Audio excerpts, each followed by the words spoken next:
Good morning সকলোকে। এতিয়া আমাক মাতি দিলে, এতিয়া গাড়ী খালী হ'ব।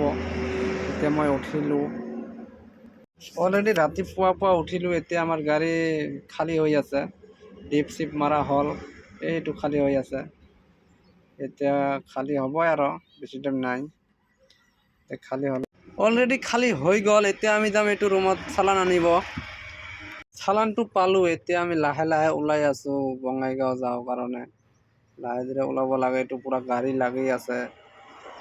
অলৰেডি মই আহি পালোঁ নিজৰ জাগা। এইটো কোন জাগা হয় আপোনালোক কমেণ্ট কৰি জনাব। নিজৰ জাগা এনেকা হ'ব বুলি মই ভাববাই পৰা নাই। নিজৰ জাগাত আহি পালোঁ এতিয়া।